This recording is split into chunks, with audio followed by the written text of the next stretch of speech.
fourth part of my talk is about structure of Olympic movement. To put it in another way, this is about Olympic family. The structure will be about stakeholders of Olympic movement. Triangle of IOC, NOC, and International Federation, IFS, was used before to demonstrate Olympic movement.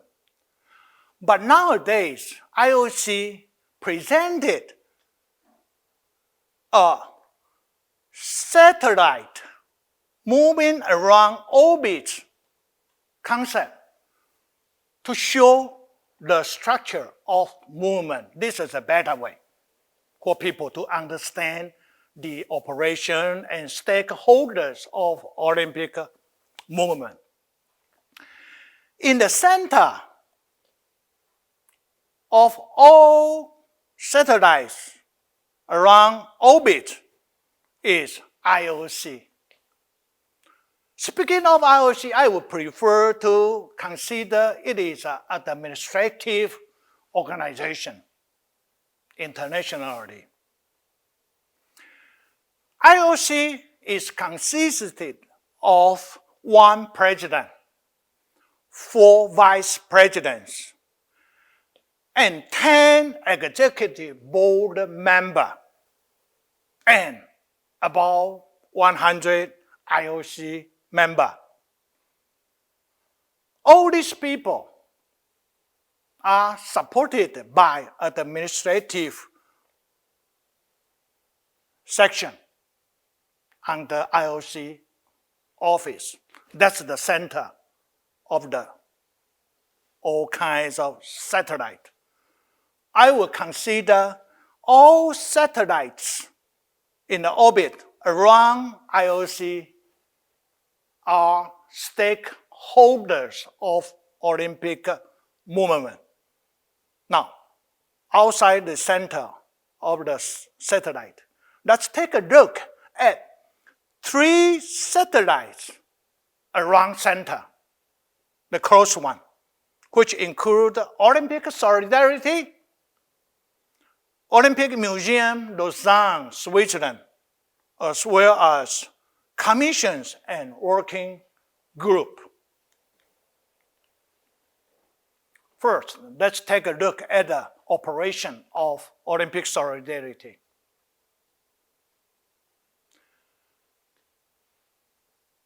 Funding for Olympic Solidarity is like this way. There is Olympic Games once every 4 years in different host cities. And there is a TV right from the Olympic Games. And this money goes to Olympic Solidarity. Olympic Solidarity distributed to world or continental programs, which is Olympic-related program. And then go to each and every one of the NOC.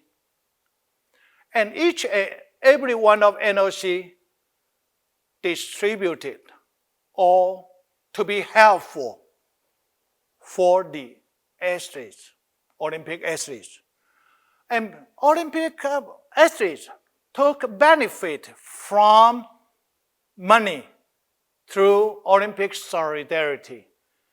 They performed well in the Olympics, but also they could well plan for their career once they completed athletes' career.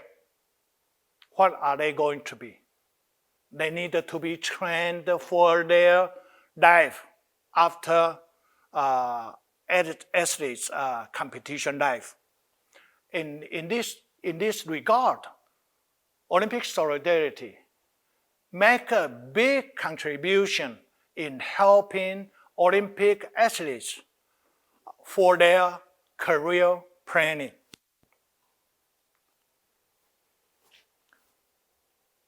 Olympic Museum at Lausanne in Switzerland, they had a big collections on Olympics. Not to mention, all documents about each and every one of the Olympics could be seen in this nicely designed Olympic museum.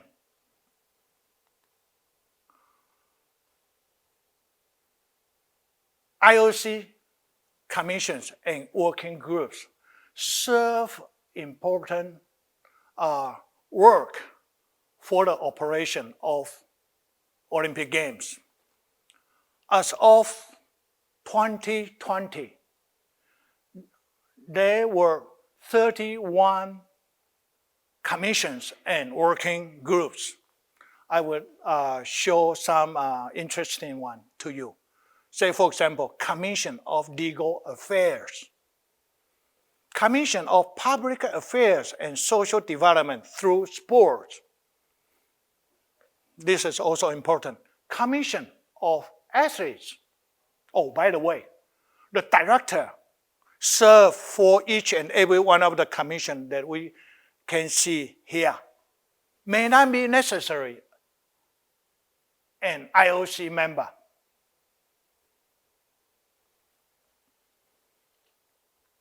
They are commission of communications. They are working group. They are working group for coordination for different events.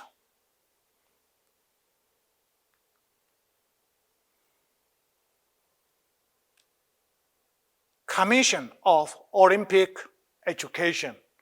This commission in charge of Olympic education, more specifically, National Olympic Academy operation. This commission take care of it. There is Commission of Ethics. This commission is in charge of developing of codes of ethics. I would like to mention one that I am familiar with for the past since last few years. Commission of Sport and Active Society. This commission was used to be called the Sport for All Commission. I pay pretty much attention on this commission of Sport for All years ago. But recently, I noticed that it changed from Sport for All Commission to Sport and Active Society. The nature won't change. The point is, this commission is steering about sport for all. This commission promotes people all over the world to take part in physical activity and sports. Very nice commission. So, from the meaning and the mission of this commission of sport and active society, we know that the operation of IOC may not only for Olympic Games only, but also to promote people, they person, in their physical activity and sports.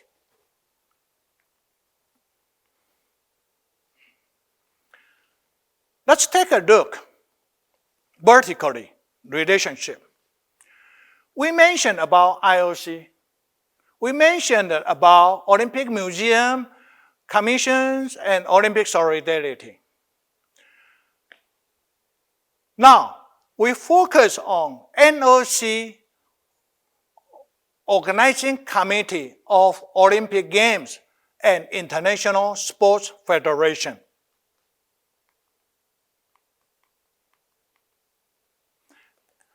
At this level.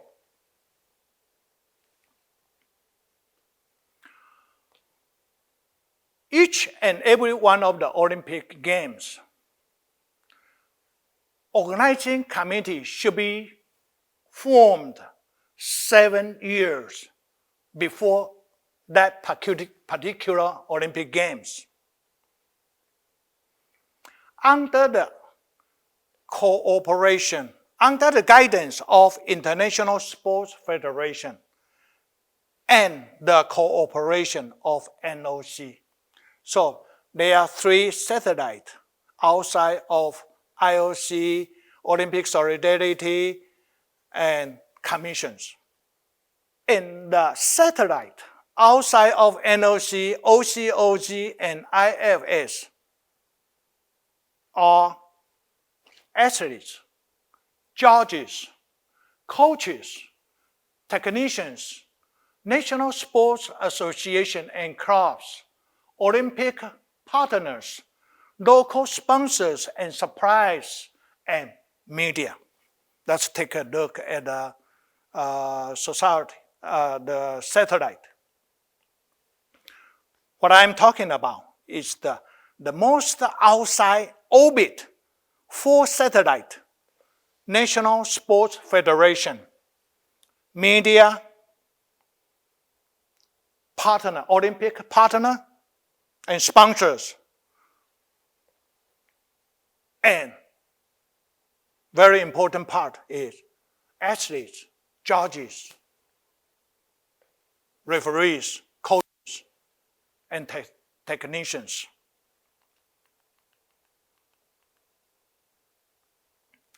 So through the presentation of this satellite relationship with IOC, we learned that there are many stakeholders of Olympic movement. But specifically, Olympic movement can be defined well according to the Olympic Charter. It says from the Olympic Charter, the Olympic movement encompasses organizations, athletes, and other persons who agree to be guided by the Olympic Charter. It further says, the goal of Olympic movement is to contribute to build a peaceful and better world by educating youth through sport, practiced without discrimination of any kind and in the Olympic spirit, which requires mutual understanding with a spirit of friendship, solidarity, and fair play. I personally enjoy and appreciate this quotation from the Lord Kinnanen, who was the 6th IOC president. He said, the Olympic movement is not only the allocation and ruling of the Olympic Games. It is something throughout the world which exists for 24 hours a day, for every day of the year. It is something that can be good to all. 我都一直看这里的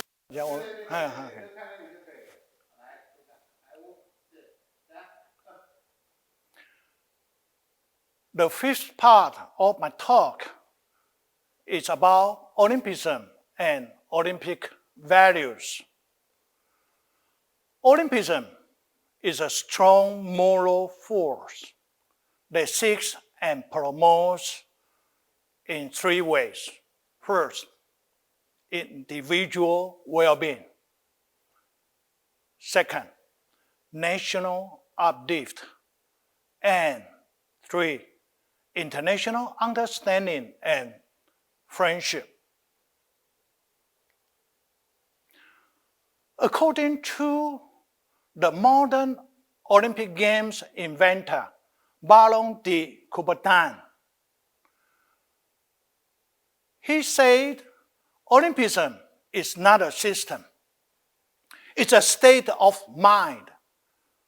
It can permit a wide variety of modes expression, and no single race or era can claim a monopoly of it, according to Coubertin's quotation.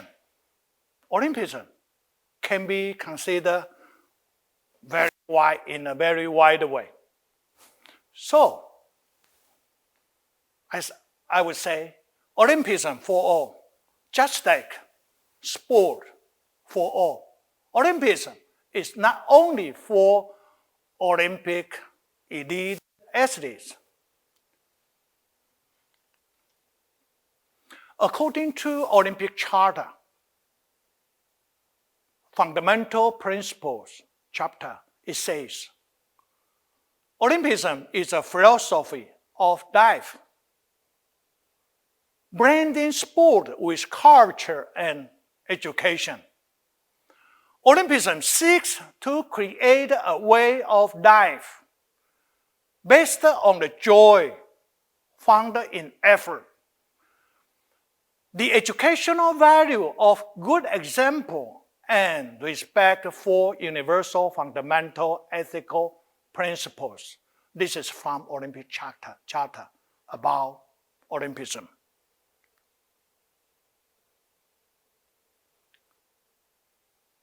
Dr. Otto Simichek,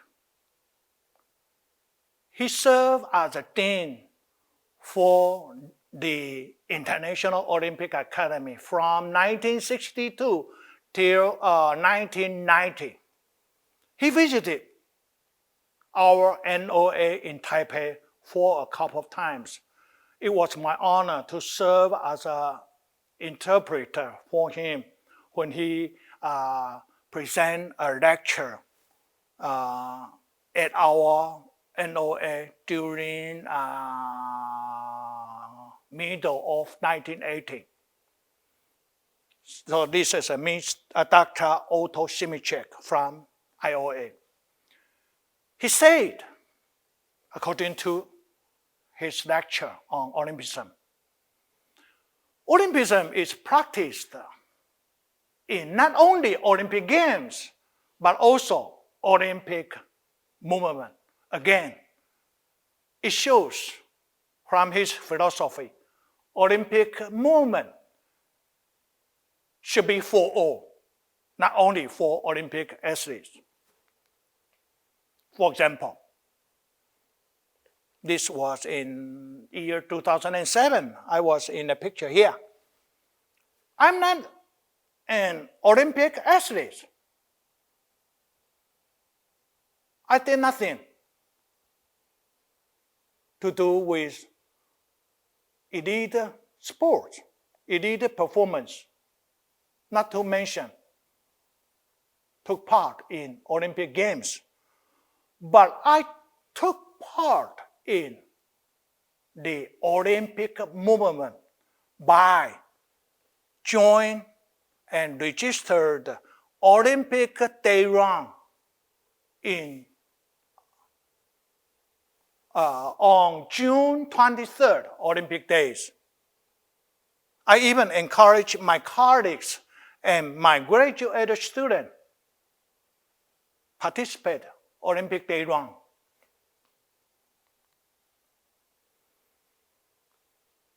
Olympism for all. Not to mention, Olympic education should be widely promoted. By that, I mean International Olympic Academy in Greece. That's an institute for researching on Olympic concepts and promoting values and education goals of Olympic movement in ancient Olympia, Greece. I was there when I was young in 1982. But this institute, IOA, doesn't allow the many young people from all over the world to be there to study Olympic concept. Therefore, National Olympic Academy was created as branch of IOA for widely spreading Olympic concept. It was because there was a National Olympic Academy under NOC. I was lucky when I was young in 1979, first time I participated in the second National Olympic Academy organized by Chinese Taipei Olympic Committee in downtown Taipei City. This picture shows the old-time IOA lecture room.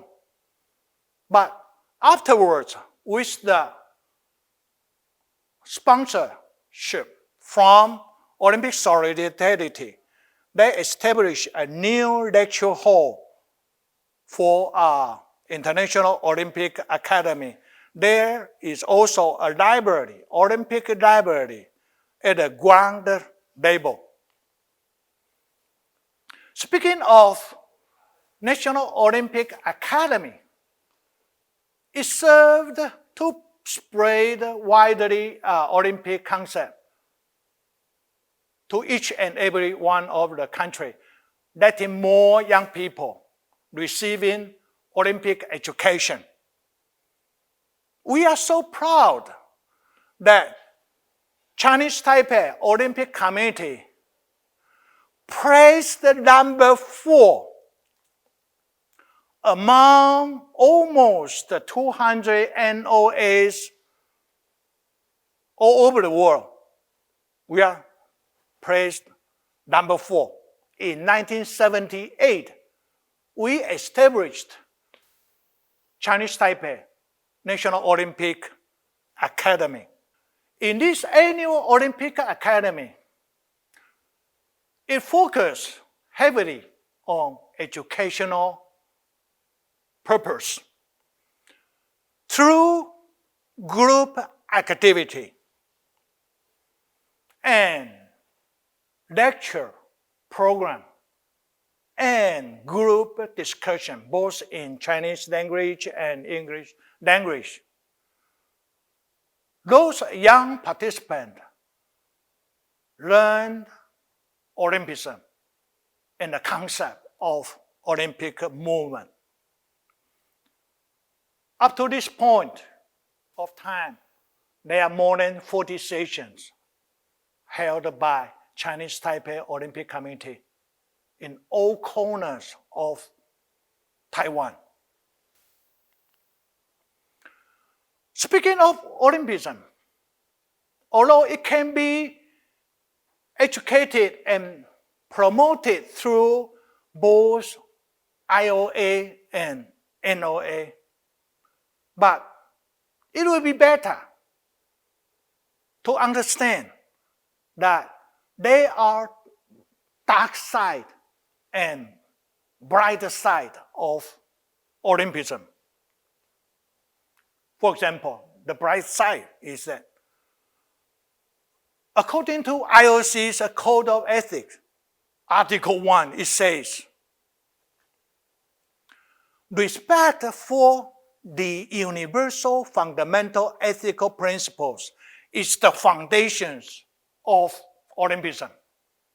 So, Olympism that can be well practiced and exercised all over the world It is because there is ethical guidelines there for people to observe, to follow. Next one, sports machine. Are we making sports machine?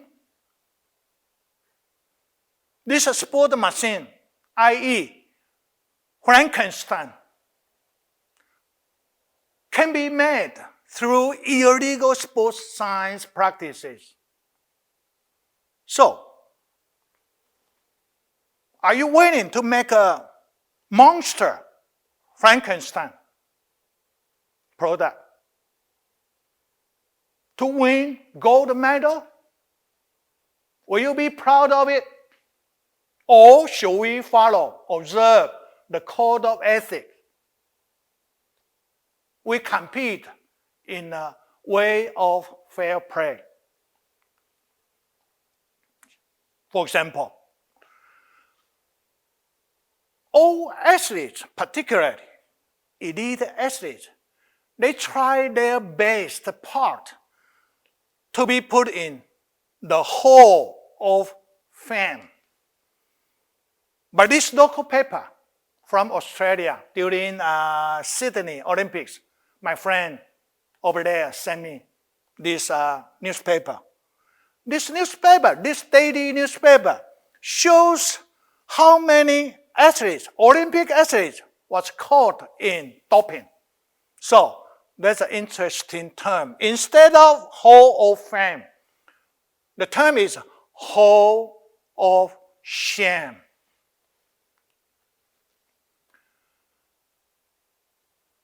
There are several principles of Olympism for people who want to practice it. It includes universality, solidarity, humanism, alliance with sport, education, and culture, non-discrimination in politics, in ethnics, in equality, gender equality, and sustainability in terms of environmental protection. All these principles can be practiced through sport and the exercise of Olympic movement, underlying the nature of Olympism. Therefore, I would like to share with you, they are Olympic values. But I won't tackle Olympic value directly. Before that, I would like to talk what are normal human values. And then next one, what are universal ethical values?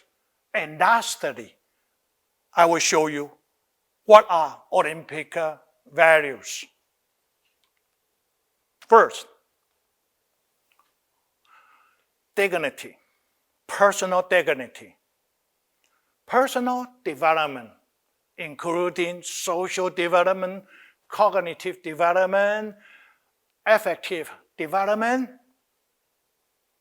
human rights, and well-being are normal human values.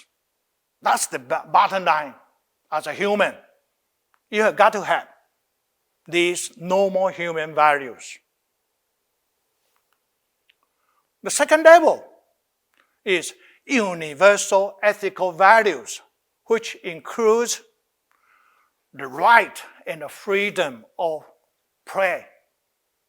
You got to have the right.